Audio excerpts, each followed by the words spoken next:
tentang bahasa, ya, saya simpulkan bahasa itu adalah komunikasi yang paling penting dalam kehidupan, terutama untuk kita makhluk sosial.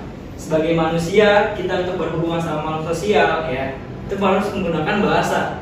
Jadi kita harus memperhatikan bahasa kita.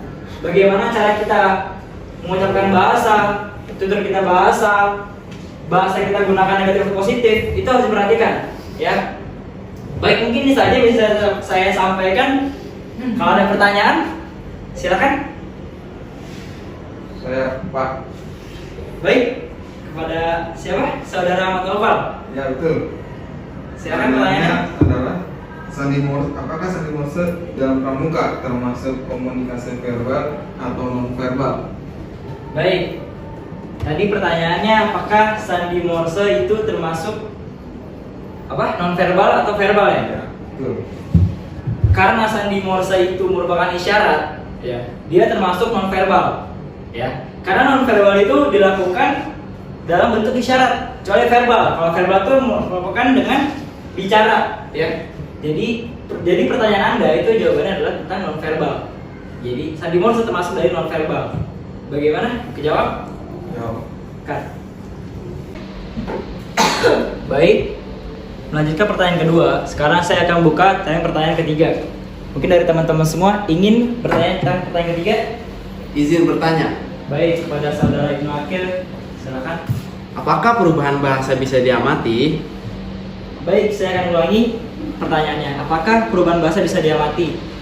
Saya akan menjawab perkataan dari Wardock, ya. Wardock berkata dalam bukunya, perubahan bahasa itu tidak dapat diamati, sebab perubahan itu sudah menjadi sifat hakiki bahasa, berlangsung dalam waktu yang relatif lama sehingga tidak mungkin diobservasi oleh seseorang dalam waktu yang terbatas.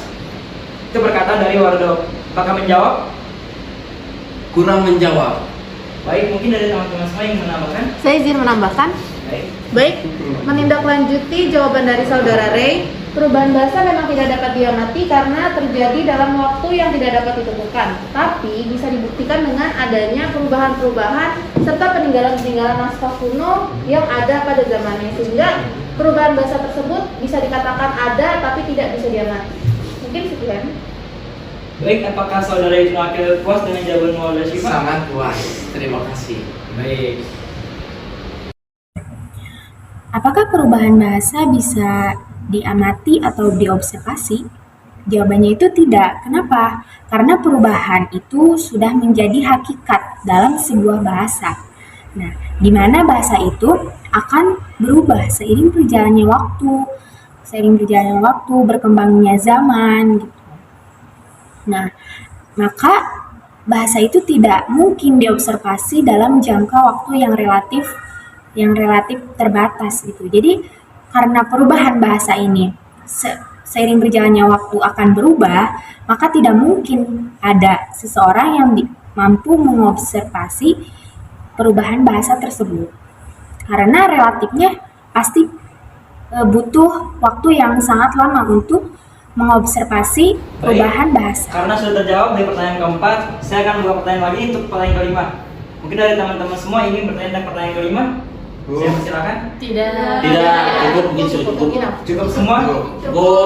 Baik, sekarang gantian ya. Saya akan bertanya kepada kalian semua. Gini, jadi saya punya cerita. Saya punya teman namanya Fahmi. Ya, si Fahmi ini ia sangat bangga dengan pemahaman dia dan penguasaan dia terhadap bahasa asing, ya, termasuk bahasa Arab. Tapi ia tidak menguasai bahasa pertamanya, yaitu bahasa dari ibunya, ya. Nah, tindakan Fahmi terhadap bahasa itu apakah itu tindakan bahasa positif atau negatif? Mungkin dari teman-teman ingin menjawab, saya persilakan. Jadi menjawab. Baik, saudara Fahmi. Mungkin ini termasuk negatif ya, negatif. Itu saja. Kenapa? Negatif di sini mungkin karena bahasa ibu itu merupakan bahasa paling utama. Nah, sedangkan bahasa asing itu tuh bahasa keduanya gitu. Jadi jika bahasa ibu itu tidak dikuasai ataupun belum dikuasai sama sekali sama si pelaku tersebut, maka bahasanya itu 3 sempurna gitu. Itu dari saya sih, itu saja. Baik, mungkin ada yang ingin menjawab? Saya persilakan.